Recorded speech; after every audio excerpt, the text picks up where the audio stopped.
आइए GTA V को GTA V के जितना करीब हो सके उतना बनाते हैं। और इसका मतलब है बेहतर ग्राफिक्स, नए आरपीजी एलिमेंट्स, सुधरी हुई एनिमेशन, घना वनस्पति और भी बहुत कुछ। मैं एनहांस्ड वर्जन का इस्तेमाल कर रहा हूं क्योंकि इसमें रे ट्रेसिंग है जो GTA 6 में जाहिर तौर पर होगी, भले ही इसमें मॉड्स के मामले में काफी सीमाएं हैं। ये मॉड वो जोड़ता है जिसे रॉकस्टार ने छोड़ दिया था, स्टांस, जो आखिरकार हमें झुकने और पेट के बल लेटने की सुविधा देता है।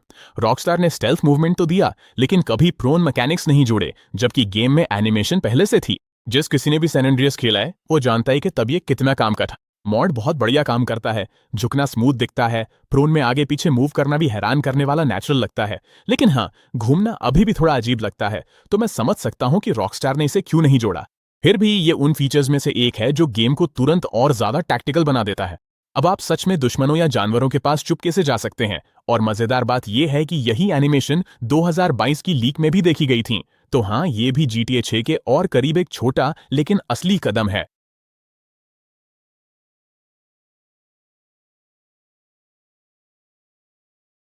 लेकिन थोड़ी देर घूमने के बाद मुझे एहसास हुआ कि मैप के कुछ हिस्से अब भी कितने खाली लगते हैं। लॉस सैंटोस में वो घने जंगल या झाड़ियों से भरे इलाके नहीं है जैसे हमने GTA 6 की फुटेज में देखे थे। यहीं पर लाइवली वर्ल्ड एक्सपेंशन काम आता है। ये सिर्फ पेड़ ही नहीं जोड़ता, बल्कि पूरे मैप में जान डाल देता है। जंगल और भी घने हो गए हैं। अब बहुत ज्यादा पेड़ पौधे, प्रॉप्स, झाड़ियां, बेतरतीब चीजें, सब कुछ है जो दुनिया को और ज्यादा भरा पूरा महसूस कराता है। और मजेदार बात यह है कि रॉकस्टार शुरू में चाहता था कि GTA 5 ऐसा ही दिखे। अगर आपने कभी बीटा फुटेज देखी हो तो उसमें पेड़ पौधे बहुत ज्यादा घने थे, लेकिन बाद में पुराने कंसोल्स की लिमिटेशन की वजह से उन्हें कम कर दिया गया। अब इस मॉड के साथ दुनिया आखिरकार पूरी तरह से पूरी महसूस होती है। हर इलाका, चाहे वो शहर का बाहरी हिस्सा हो या देहात, हर जगह नए पेड़ पौधे और ढेर सारी छोटी छोटी सजावटी चीजें हैं। और चूंकि हम सबने देखा है कि GTA 6 में पेड़ पौधे कितने घने और डिटेल दिखते हैं, तो आप निश्चित रूप से कह सकते हैं कि ये मॉड GTA 5 को उसके काफी करीब ले जाता है।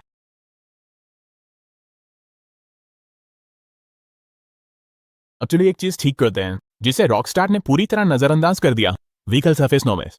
असल में GTA 5 में जिस तरह से लाइट गाड़ियों के बॉडी पैनल्स पर पड़ती है वो गड़बड़ है, जिससे रिफ्लेक्शंस अजीब तरीके से टूटते हैं और पार्ट्स के बीच की सीम ऐसे लगती है जैसे कोई नशे में मैकेनिक ने वेल्डिंग की हो। Quality of life, vehicle fixes, pack, इन सभी सतह की समस्याओं को एक 100 से ज्यादा ओरिजिनल और शुरुआती DLC कारों में दूर करता है और ढेर सारे दूसरे सुधार भी जोड़ता है, जैसे कि फिक्स किए गए यूवी मैप्स, बेहतर डिस्टेंस मॉडल्स, लाइट्स पर सही ट्रांसपेरेंसी, और यहां तक कि छोटे पैनल गैप्स जो कभी ठीक से मेल नहीं खाते थे अब सही कर दिए गए हैं। ये वो चीज नहीं है जो आपको तुरंत दिखेगी, लेकिन जब आप पहले और बाद की तुलना करेंगे तो साफ नजर आएगा कि सब कुछ कितना ज्यादा स्मूथ और पॉलिश दिखता है। और अगर आप GTA 6 के स्क्रीनशॉट्स को ध्यान से देखें तो पाएंगे कि रॉकस्टार ने ये सारी समस्याएं नए गेम में पहले ही ठीक कर दी हैं। तो ये मॉड हमारी GTA 5 को GTA 6 के करीब लाने वाली लिस्ट में एक और बॉक्स टिक कर देता है। अगली लिस्ट में है ट्रैफिक। GTA 6 में सड़कों पर जाहिर है कि बहुत ज्यादा वैरायटी और डेंसिटी होगी, तो वही सुधार GTA 5 में लाना बिल्कुल सही रहेगा। इसे करने का सबसे अच्छा तरीका है ट्रैफिक 5 फियर एडिशन। ये मॉड ऑनलाइन DLCS के ज्यादातर अनयूज्ड व्हीकल्स को रेगुलर ट्रैफिक में जोड़ देता है, और वो भी बहुत समझदारी से। आप हर मिनट 10 सुपरकार स्पॉन होते या रैंडम ऑपरेसर्स उड़ते हुए नहीं देखेंगे।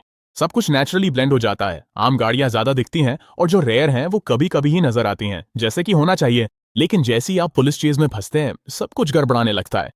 आप बार बार वही पेट्रोल कार्स देखते रहते हैं और इससे पूरी इंटेंसिटी खत्म हो जाती है।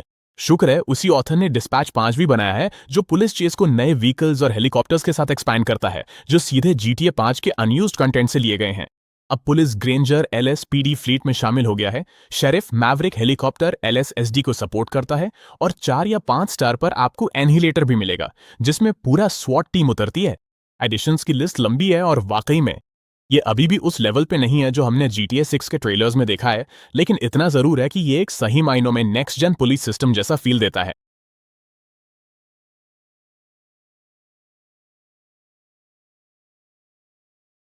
GTA 6 में निश्चित रूप से एक चीज ज्यादा होगी, वो है खुले इंटीरियर्स, क्योंकि GTA 5 ने इस मामले में वाकई बहुत कमी कर दी थी, खासकर सिंगल प्लेयर में। यहीं पर इनेबल ऑल इंटीरियर्स मॉड काम आता है। यह स्टोरी मोड में ढेर सारे ऑनलाइन इंटीरियर्स ले आता है, जिससे अब आप उन जगहों में जा सकते हैं जहां जाना पहले कभी मुमकिन नहीं था। अब आप डॉक्टर के पास जा सकते हैं, फ्राइडलैंडर का ऑफिस, बहामा मामास वेस्ट के अंदर जा सकते हैं, यॉट्स और एयरक्राफ्ट कैरियर को एक्सप्लोर कर सकते हैं, सिमियन की डीलरशिप, कसीनो, और यहां तक कि कई सारे DLC मेंशन और गैराज भी देख सकते हैं। GTA 6 कंटेंट के लिए सब्सक्राइब करना ना भूलें।